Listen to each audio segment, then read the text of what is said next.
The cold hit like a slap. Montana Territory, November 1884. Snow flurried sideways, driven by a wind that bit right through his gloves. Rowan McAllister pulled his duster tighter, his boots crunching on the frozen ground. He'd been aiming for the lights of cold water, a warm meal, and a shot of rye. But he'd seen something out of the corner of his eye. A shadow against the old freight depot wall. A shape that shouldn't be there. He squinted, his heart thudding a little harder. It was a woman. Her coat was thin, her arms wrapped tight around her knees. Blonde hair, stuck to her cheeks with frozen tears. Her lips were blue. She looked up as he got closer, her eyes wide with a fear that went deeper than the cold. She shrank back like she was expecting a blow. "Hey," Rowan said, his voice gentle. He dropped to one knee. "I'm not going to hurt you." Her teeth chattered, a sound like tiny bones breaking. "You're freezing," he said, already shrugging out of his heavy coat. He wrapped it around her shoulders before she could argue. "Come on. There's a fire in my cabin not 2 miles from here. You can warm up." She just stared at him, trying to figure out if he was a savior or another kind of devil. "I swear," he said. "I'm Rowan McAllister. I live alone. You'll be safe." She swallowed hard, a painful-looking motion. "Belle," she whispered. "Can you walk, Belle?" She tried to stand. Her knees buckled. Rowan caught her before she hit the ground, lifting her into his arms. She weighed almost nothing. "That's all right," he said, his voice rougher than he intended. "I've got you." His cabin was small, but it was warm. He got the fire roaring and brought her a thick blanket and a cup of hot coffee. Belle sat huddled by the stove, his coat still around her. The color was starting to come back to her cheeks, but there was something guarded in her eyes. She kept glancing at the door like she was running from someone. "You hungry?" he asked. She hesitated, then nodded. "Yes, thank you."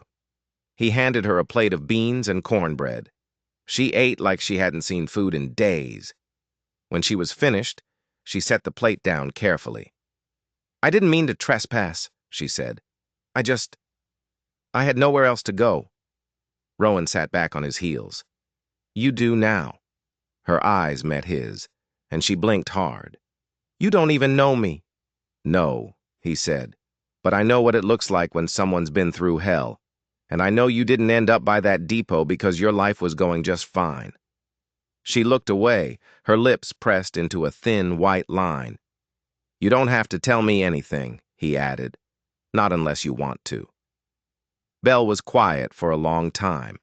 Then she whispered, "I had 2 children, a boy and a girl, Abigail and Amos. My husband died in Kansas. Fever." Rowan's chest tightened. "We made it to Miles City," she said. "I thought we were safe, but I trusted the wrong man, a traitor. He said he would help us. Instead, he took my children, sold them, like they were nothing." Rowan's fists clenched. "You remember his name?" "Wade Keller." He exhaled slowly, his jaw tight. "I know that name.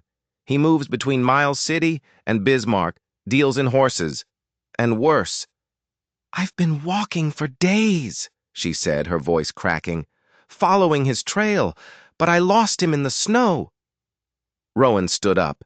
He grabbed his rifle from the wall. "Then we'll find him." She looked up at him, startled. "Why? Why would you help me?" "Because you're a mother," he said simply. "And because no one deserves what happened to you." Tears filled her eyes. She wiped them away fast, like she was ashamed of them. "You rest tonight," he said. "Get warm. Tomorrow we ride." The next morning, Belle stood by his horse, her chin lifted. There was steel in her eyes. "They're out there," she said, "and I will not stop until I hold them again." He gave her a small smile. "Then let's bring them home." They rode west, snow crunching under the horses' hooves. That night they camped under the stars, the fire crackling low. Belle sat close beside him. Her head rested near his shoulder. He let it stay there. "You saved my life," she said softly. He looked at her. You saved your own. I just showed up. She smiled faintly. Still, you found me, like you were meant to. She looked at him, her eyes full of something he couldn't name yet. It warmed him deeper than the fire. When she leaned her head against him again, he let his arm go around her shoulder. Something had shifted. By the 5th day, the trail grew clearer. They reached a roadhouse where the innkeeper remembered a trader named Keller. Paid in gold, left before dawn, headed for Fort Union. The girl, he said, had a red string in her braid. The boy was quiet, wouldn't touch his food. They're close, Belle whispered, her hand pressed against the counter. They pushed on, deep into the timber. By midday, they found it. A narrow shack near a creek bend. A single wagon sat out front. Rowan dismounted, telling Belle to stay back. He pushed the door open. The air stank of whiskey and dried blood. A man was slumped at a table. Wade Keller. Rowan kicked his boot. Where are the children? Keller groaned, then laughed. Traded 'em to a freighter named Langtree, headed for Fort Buford. You sold them like cattle. Rowan's voice was low, dangerous. Wasn't your business. Just then, Belle appeared in the doorway. Let me see him. Keller looked at her and laughed again, a slow, mean sound. Still breathing? Thought you'd be dead in a ditch. Belle walked forward until she stood over him. You'll never hurt another child again. Keller opened his mouth to say something else, but Rowan struck him with the butt of the rifle, knocking him unconscious. They tied him to a post and carved a message for the lawmen in Glendive into the table. Then they took his wagon and rode hard for Fort Buford. That night they made camp under a rocky ridge. When this is over, Belle asked, what will you do? Rowan looked at her, the firelight catching in her hair. I'll go where you go. She reached up, her fingers tracing the line of his jaw. And if I want to stay? I'll build you a house, he said, with a room for each of them, and one for us. She leaned forward and kissed him. It was a quiet kiss, but certain. When it ended, she rested her forehead against his. I never thought I'd find someone strong enough to carry what I carry. You're not alone anymore, Belle. The Missouri River lay flat and gray as they neared Fort Buford. The fort was a hive of activity, soldiers and traders moving through the mud. Rowan spotted their man almost immediately. Tall, with a stained buffalo hide coat and a crooked stance. Langtree. Belle crossed the floor of the main barracks without hesitation. Langtree, she said. The man looked up. Who's asking? I am. Where are they? He blinked, then leaned back. Ah, Keller's freight. Thought you were dead. Rowan stepped beside her, his rifle ready. They're not your concern anymore. Didn't touch 'em, Langtree shrugged. Took 'em off Keller's hands to keep the peace. They're in the back room, safe. Belle pushed past him and threw open a side door. A cry, not of pain, but of pure joy. Then Belle's voice, cracked and shaking. Abigail! Amos! She emerged a moment later, both children pressed against her sides. Abigail's braid was half undone, but her eyes were fixed on her mother. Amos just clung to Belle's coat, his small body trembling. They were safe. They were together. You'll stay out of Montana, Rowan told Langtree, and Dakota, and anywhere I ride. Langtree just raised his hands. Fine by me. As they turned the wagon south, away from the fort, the children leaned into their mother. Rowan reached over and took Belle's hand. I think, she said after a long while, I'm ready to plant something, to stay in one place. Rowan squeezed her hand. I know a place. I'll build a house with a porch and a root cellar and fence posts so straight they'll make the wind jealous. Abigail looked up at them and leaned her head against her mother's arm. Belle smiled, a deep, true smile. And you, Rowan? He looked out over the land, then back at her. I've already got what I was missing. They didn't speak again for miles, but something had settled between them. Not just peace, not just warmth, belonging, the kind that didn't need words to hold it fast. But Wade Keller had friends, and men like that don't forget a humiliation. Back at the shack, he wasn't unconscious for long. He worked the ropes loose, his mind burning with a singular thought: revenge. He knew where Rowan's cabin was. He knew the river. And he knew that a family, happy and whole, was a much softer target than a lone rider. He gathered 2 other men from a saloon in Glendive, men with dead eyes and a thirst for easy money. He didn't tell them the whole story. He just said a man had stolen his wagon, and there was a woman who was owed a lesson. Rowan and Belle had been back at the cabin for a week of impossible peace. The world seemed to have shrunk to the 4 walls of the small house, the warmth of the fire, the sound of the children's laughter. Amos was counting the nails in the floorboards. Abigail was humming a tune she'd made up. It was a life Rowan hadn't dared to dream of. They were sitting down for supper when the dog started barking, a low, vicious growl. Rowan was on his feet in an instant, rifle in hand. "Belle, get the children in the cellar." She didn't ask why. She scooped up both kids and herded them toward the trapdoor in the floor. "Stay down and don't make a sound," she whispered, her voice steady. A shot rang out. The window above the sink shattered. Rowan fired back into the darkness. "Keller!" he roared. "You coward! Show your face!" A sneering laugh came from the trees. "Should have left her in the snow, McAllister. She was my business." Another shot ripped through the door. Rowan dropped low, crawling toward the other window. He saw them then, 3 of them using the trees for cover, moving to surround the cabin. This wasn't a fight he could win. Not alone. Not with Belle and the children inside. Belle appeared from the cellar, the shotgun Rowan had bought her held tight in her hands. "I'm not hiding," she said, her eyes blazing. "Get back down there." "No, we fight for them together." The fight was a blur of smoke and splintered wood. Rowan was a good shot, but there were too many of them. A bullet grazed his shoulder, a hot, searing pain. He stumbled, and in that moment, one of Keller's men made a break for the back of the cabin. He was going for the root cellar. Belle saw him. With a cry of pure rage, she threw open the back door and fired the shotgun. The blast sent the man flying backward into the snow, but now she was exposed. Keller stepped out from behind a tree, his pistol aimed right at her.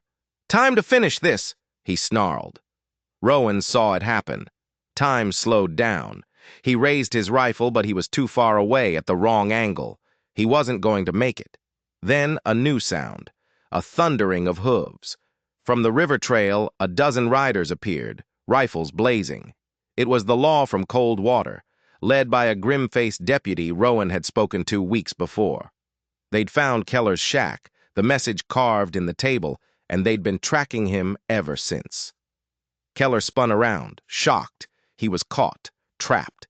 He made a desperate run for the trees, but it was too late. A volley of shots cut him down. The other man threw down his gun and surrendered. It was over. Rowan rushed to Belle, who was kneeling in the snow, her body shaking. He pulled her into his arms. The children scrambled out of the cellar, running to them. They were a family, forged in fire and fear, standing in the ruins of a fight they shouldn't have survived. But they had. That spring, Rowan kept his promise. He bought 10 acres north of the river, where cottonwoods grew thick along the bend. He built a house by hand. With a porch wide enough for 4 chairs and shutters, he painted a deep, hopeful blue. They were married in the fall, under the golden leaves of the aspens. The whole town came this time, not to stare, but to celebrate. Abigail was the flower girl, and Amos, serious and proud, held the ring Rowan had carved from a deer antler. Years passed, the house filled with the sounds of more children. 2 more boys and another girl. They had their mother's strength and their father's quiet grit. The story of how Rowan and Belle found each other became a local legend, a tale told on cold winter nights. A story about a mother who wouldn't give up and a man who was just lost enough to find his way home. If you believe that family is something you build, not just something you're born into, then do us a favor and hit that subscribe button. Let us know in the comments where you're watching from and what part of this story of courage and second chances touched you the most. Thanks for watching. Wyoming Territory, July 1872. The wind blew dry across the high plains. Charlotte Zeller clutched her son tighter, the boy's ribs sharp beneath his shirt. Her boots were worn through at the toe. Her hands trembled on the reins of the tired mule. The cart was just a broken crate on wheels. It was all she had left. "Ma," whispered her son Caleb, "my belly hurts." Charlotte crouched beside him. "I know, baby. Just a little farther." She had been saying that for 2 days. The trail had narrowed into nothing. No town, no ranch house, just miles of emptiness. Caleb's fever was rising. His cries grew softer each hour. She had nothing left, not since the fever took her husband, not since the bank took the farm. She had walked out with her boy and a mule, chasing the lie of work out west. Caleb whimpered again. Charlotte dropped to her knees and pulled him into her arms. "I am so sorry," she whispered. A shadow moved. She looked up fast. A rider. The man came slow on a chestnut horse. His hat was down low, but as he drew closer, she saw he was young, with sun-weathered skin and eyes like stormy skies.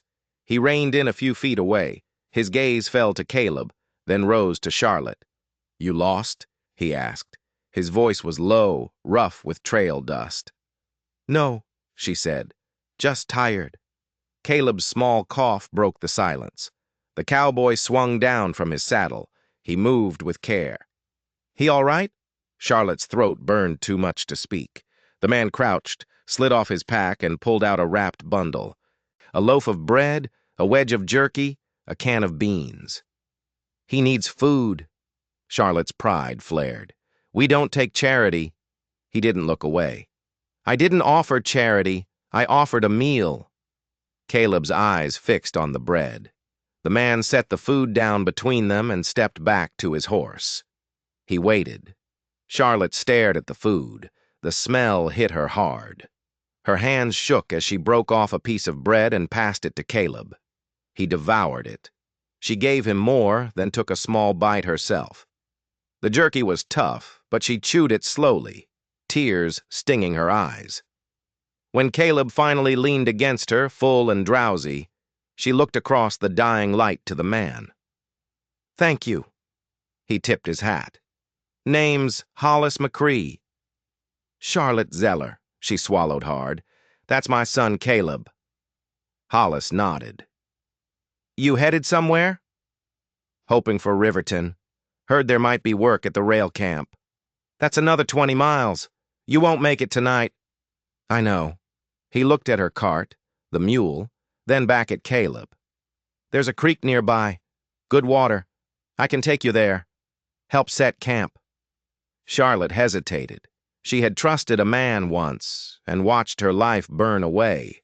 But she looked at Caleb's thin face. She nodded. He led them off the trail. The creek was real, the trees tall. He helped her get Caleb laid down on a blanket, then built a small fire and heated the beans. Charlotte sat watching her son sleep. "You always ride alone?" she asked. "Most of the time. Headed north now. Might try the Yellowstone Trail." "You always feed strangers?" "No," he said. "Just hungry kids." Charlotte looked at him then, really looked. His face was clean cut, honest. He hadn't asked anything from her. "You saved us," she whispered. He looked into the fire. "I didn't do much. You did enough."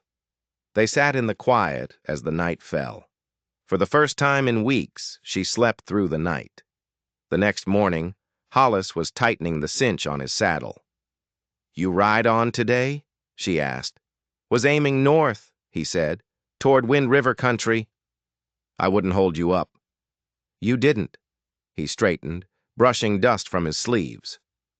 "But I was thinking, might be better if you and the boy came along. at least as far as Riverton. You plan on passing through there anyway? No, he said, but I don't mind the longer road. I can't pay you.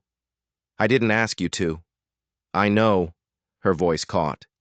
But I've had enough of men doing things just to take something later. He held her gaze. That's not what this is. She took a slow, even breath. You'd let a woman and her child ride beside you with nothing to offer? Not nothing, he said. You've got grit. And you watch your boy like he's the last good thing on earth. That counts for something. She nodded once. All right.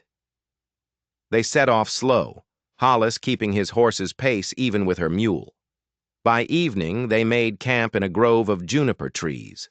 Caleb, stronger now, helped gather kindling.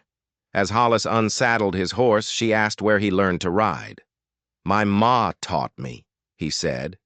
Said if a man's going to live on dirt, he ought to know how to read the horse under him. She sounds like she had sense. She buried my pa herself after a mining cave-in, raised 2 boys with a shotgun by the door and a garden that could feed 10. She had more than sense. Charlotte smiled faintly, then caught herself. It had been too long. That night, after Caleb was asleep, she finally asked him, Why are you really doing this? Maybe because I've looked hungry before, he said, and cold. And I remember the one man who gave me a place to sleep and didn't ask for anything back. He died of a fever the next spring, but I never forgot how he looked at me, like I was worth saving. Charlotte lowered her eyes to the flames. I haven't felt worth much in a long time. You're wrong about that, he said. You're holding that boy together with nothing but your own hands. That's worth everything. They reached the edge of Riverton on a gray morning. The town was a scatter of wooden buildings along a wide dirt road. Hollis stabled the mule while Charlotte went to find the rail camp foreman. In the saloon, a man with a rail company vest eyed her for a long moment. Camp needs a cook, he said. $1.25 a week, meals included, wagon leaves at sunup. When she told Hollis, he just nodded. I'll see you there. You've done more than enough. I said I'd see you there. That night, they slept in the livery loft. As Caleb slept in the hay, Charlotte sat by the small window, watching the town lights dim. Hollis leaned against a beam across from her. You ever think about stopping? She asked. Sometimes. What keeps you walking? I used to think if I loved hard enough, that would be enough. It should have been. What about you? She asked. You ever let yourself believe in anything? I did once, he said, glancing at the sleeping boy. Then I saw how fast it can be taken. A quiet settled between them. I don't want to be afraid anymore, she said softly. He studied her. Then don't be. She reached for his hand. His fingers closed around hers without question. They sat like that until the stars faded and dawn broke across the plains. The rail camp was tucked between low hills. The foreman pointed her to the cook tent. A woman with salt-gray hair handed her a list of tasks. Pot washing, biscuit prep, stew, cleanup. No one asked where she came from. No one asked about Caleb. It was its own kind of mercy. Hollis showed up that afternoon. He'd found work driving supply carts. It'll keep me nearby, he said. You planned that? She asked. No, but I asked. That night after Caleb was asleep, she found Hollis by the river. He was tying a lure to a fishing line. Helps me think, he said. You ever want more than this? She asked. I did. Still do. What kind of more? A place, he said. A hand in mine that doesn't let go.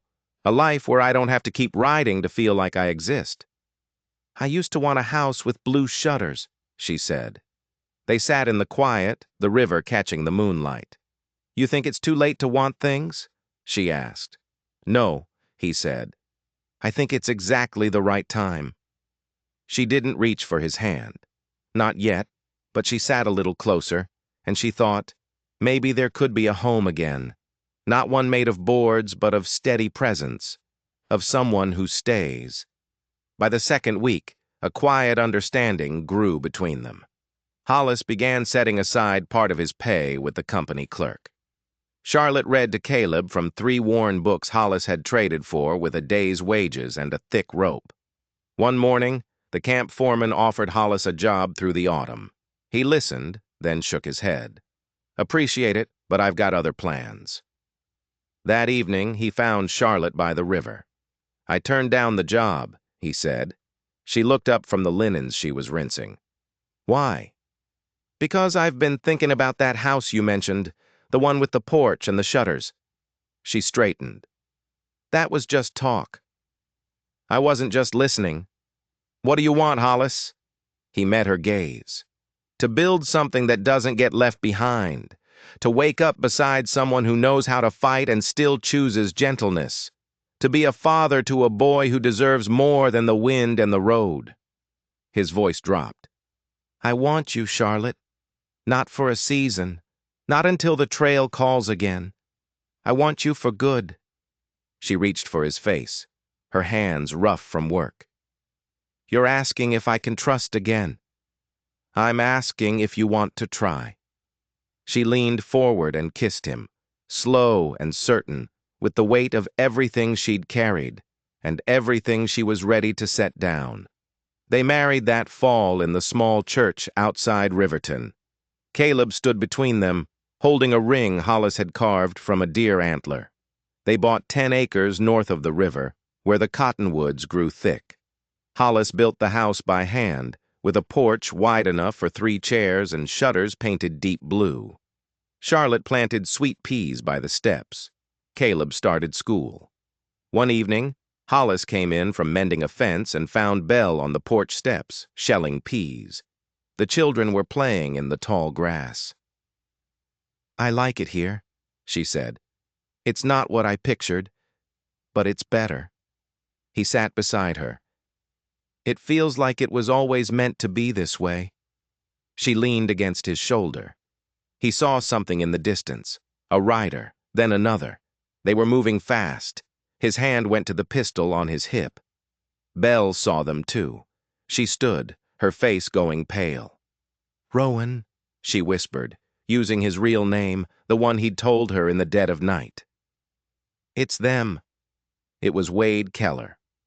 He wasn't alone, and he wasn't there to talk. Rowan had left him tied to a post, but Keller was a snake. He had friends and a long memory for humiliation. "Get the children inside," Rowan said, his voice deadly calm. Belle didn't argue. She herded a frightened Abigail and Amos into the house they had just started to call home. Rowan walked to the edge of the porch, his rifle held loosely. "Keller!" he yelled. "This is my land! Turn back!" Keller and his 2 men reined in their horses just beyond the new fence line.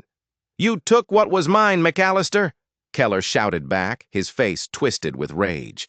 "The wagon! The money I had coming!" "You sold 2 children like they were livestock," Rowan said, his voice cold as the river. "You don't own anything." Keller laughed, a harsh, ugly sound. "Maybe I'll just take your new family instead, starting with her." He raised his pistol, aiming not at Rowan, but at the cabin door where Belle had just disappeared. Rowan fired first. The shot was clean. Keller's horse screamed and reared, throwing him to the ground. His 2 men, spooked, started firing wildly. Bullets tore into the new porch railings, splintering the blue-painted wood. Rowan ducked behind a post, firing back with methodical precision. From the cabin window, a shotgun blast erupted. Belle. One of Keller's men cried out and fell from his saddle. The other, seeing he was now alone, turned and fled. Keller scrambled to his feet, his pistol still in his hand. He saw Belle in the window, her face a mask of fury, and he aimed. Rowan saw it happen. He lunged from the porch, tackling Keller to the ground just as the gun went off. The shot went wide. They rolled in the dirt, a tangle of fists and desperation. Keller was bigger, but Rowan was faster, fueled by a rage that had been dormant for years. The fight was short and brutal. It ended with Rowan's knife at Keller's throat. "You will never threaten my family again," Rowan snarled. From the porch, Belle watched, the shotgun still in her hands. The children were crying inside. The life she had just started to build was already soaked in blood. The deputy from Riverton arrived an hour later. They took Wade Keller away in irons, this time for good. That night, after the children were finally asleep, Rowan sat on the porch cleaning his rifle. Belle came out and sat beside him. "This is the life you ran from," she said quietly. "The ash." He looked at her, at the strength in her jaw, the worry in her eyes. "No," he said. "This is the life I fought for." He set the rifle down and took her hand. "He can't hurt us anymore." She leaned her head on his shoulder. "I want more children." He kissed her forehead.